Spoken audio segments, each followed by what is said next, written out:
Assalamualaikum warahmatullahi wabarakatuh. Perkenalkan, nama saya Valiatul Ifriza, NPM 1741002024. Di sini saya akan sedikit menyampaikan ringkasan tentang kajian psikologi tokoh utama dalam pementasan monolog berjudul Tolong karya Nano Riantiarno. Di sini saya mengambil video yang berdurasikan 5 menit 6 detik milik Sonia Harisma Putri. Metode yang saya lakukan di sini adalah metode deskriptif kualitatif dengan menggunakan teknik simak dan juga teknik catat, yang mana setelah kita menyimak video kita mencatat hal-hal yang dirasa penting. Kemudian analisis dalam kajian ini adalah analisis psikologi sastra, yaitu difokuskan pada tokoh dalam karya sastra drama monolog tersebut. Drama berjudul Tolong merupakan sebuah drama monolog yang bertemakan sosial, di mana berisi tentang kritik sosial yang terinspirasi dari kejadian dalam kehidupan nyata. Terdapat pemeran utama yang bernamakan Atika. Atika merupakan seorang TKW yang mengalami banyak hal sulit dalam kehidupannya, seperti pelecehan dan juga ketidakadilan yang dia dapatkan dari majikan maupun dari pemerintah Indonesia.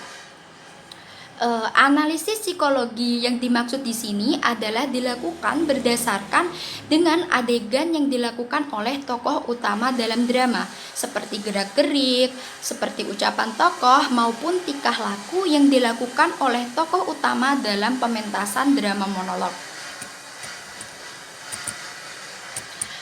Pada adegan pembuka, pemeran utama membuka monolog dengan teriakan tolong, dengan gestur yang kebingungan seolah-olah mencari sebuah jalan keluar. Jalan keluar yang dimaksud di sini bukanlah sebuah jalan raya, akan tetapi jalan keluar dari sebuah permasalahan yang terjadi pada diri Atika tersebut. Pemeran utama Atika mengalami sebuah penderitaan yang luar biasa dalam kehidupannya. Dikatakan demikian karena dialog awal terdapat dialog "Tolong saya, keluarkan saya dari sini, tolong", merupakan gambaran atas rasa trauma yang dialaminya. Oleh karena itu, drama tersebut secara tidak langsung menggambarkan tentang trauma tokoh yang berupa trauma kronis, di mana trauma yang terbentuk dari peristiwa yang menegangkan seperti pelecehan dan kekerasan fisik maupun mental yang dia dapatkan dari majikannya. Hal itu juga diperkuat dengan adegan-adegan lain dalam monolog tersebut. Di antaranya pertama adalah adegan halusinasi, di mana tokoh Atika menghadirkan tokoh Mudasir. Mudasir merupakan suami dari tokoh Atika.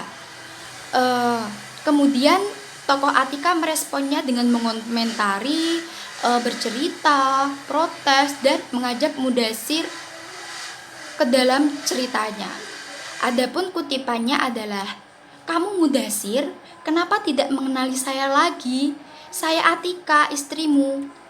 Dialog tersebut menggambarkan bahwa tokoh Atika membutuhkan seseorang yang menyelamatkan hidupnya, sehingga tokoh tersebut berhalusinasi seolah-olah melihat Mudasir, sang suami yang diharapkan bisa menjadi orang yang mendengarkan maupun menolong tokoh Atika. Hal tersebut terjadi karena adanya gangguan mental dari tokoh Atika tentang kejadian pelecehan yang dialaminya. Kemudian yang kedua adalah emosional. Tokoh Atika tersebut merupakan emosi merupakan perasaan intens yang ditujukan pada seseorang. Perasaan tersebut muncul atas reaksi terhadap seseorang. Adapun kutipannya adalah, "Mudasir, kamu menikahi saya lahir dan batin kan? Tolong saya, keluarkan saya dari sini. Mari kita pulang ke kampung bersama-sama. Tidak perlu melapor kepada menteri tenaga kerja. Kita ini binatang, sebutan pahlawan hanya slogan." Kutipan tersebut merupakan curahan hati dari tokoh Atika kepada Mudasir dan juga pemerintah. Terdapat dua hal yang ingin disampaikan oleh Atika dalam kutipan tersebut. Pertama, Atika ingin menanyakan di mana rasa tanggung jawab Mudasir sebagai seorang suami, dan yang kedua, di mana posisi pemerintah ketika melihat rakyatnya itu tidak berdaya di negara orang lain, seperti itu. Kemudian yang ketiga, di situ ada adegan di mana Atika itu protes dan juga menuntut. Menuntut merupakan sebuah tindakan di mana seseorang meminta pertanggungjawaban atas kerugian yang dia alami. Kerugian yang dimaksud di sini adalah kerugian berupa pembunuhan mental atau pembunuhan yang dialami oleh karakter Atika akibat dari pelecehan dan juga ketidakadilan yang dia alami. Terdapat berbagai dialog sarkasme yang menunjukkan protes terhadap pembunuhan mental yang dialami oleh Atika. Pembunuhan mental yang dimaksud adalah matinya mental dan juga karakter tokoh Atika karena trauma akan kasus pelecehan dan ketidakadilan yang dia alaminya selama menjadi seorang TKW. Pembunuhan politik yang dimaksud di dalam dialog tokoh tersebut adalah ketidakadilan dan ketidakpedulian pemerintah terhadap rakyat yang sedang ditindas oleh negara lain dan di negara lain. Atika juga menuntut pemerintah untuk membantu kaum-kaum yang tertindas dan memperlakukannya seperti layaknya manusia, bukan seekor binatang. Kemudian yang keempat adalah tergambarnya rasa takut. Rasa takut merupakan sebuah tanggapan emosi dari sebuah ancaman. Dalam monolog Tolong, tokoh Atika mengalami sebuah ketakutan akibat karena respon merasa terancam terhadap tindakan pelecehan yang dilakukan oleh majikannya terhadap dirinya. Hal tersebut terdapat dalam kutipan, "Saya ketakutan, badan saya gemetaran. Saya mengunci pintu kamar dan menangis sampai subuh." Kutipan tersebut membuktikan bahwa tokoh Atika dalam kondisi ketakutan.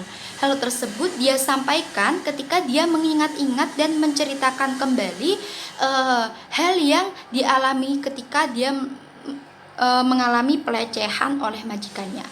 Tubuh tokoh Atika ketakutan karena merasa dalam posisi yang tidak nyaman atau terancam. Hal tersebut merupakan salah satu bentuk sifat dari seseorang yang merasa trauma sehingga memposisikan dirinya itu selalu merasa terancam, seperti itu. Dari keempat sifat dan sikap yang digambarkan oleh tokoh Atika, dapat disimpulkan bahwa Atika merupakan korban dari pembunuhan mental dan juga politik, yang justru dia adalah korban akan tetapi mendapatkan imbalan berupa hukuman, bukan berupa sebuah kebebasan, seperti itu. Jadi dapat disimpulkan bahwa hasil dari penelitian ini adalah tokoh utama Atika mengalami trauma kronis yang dibuktikan dengan 4 sikap yang digambarkan dalam monolog. Pertama adalah halusinasi, kedua adalah emosional, yang ketiga adalah protes dan juga menuntut, dan yang terakhir adalah rasa ketakutan. Keempat sikap tersebut dibuktikan dalam dialog tokoh dan juga adegan tokoh. Mungkin hanya itu yang bisa saya sampaikan. Apabila terdapat kesalahan, saya mohon maaf. Wassalamualaikum warahmatullahi wabarakatuh.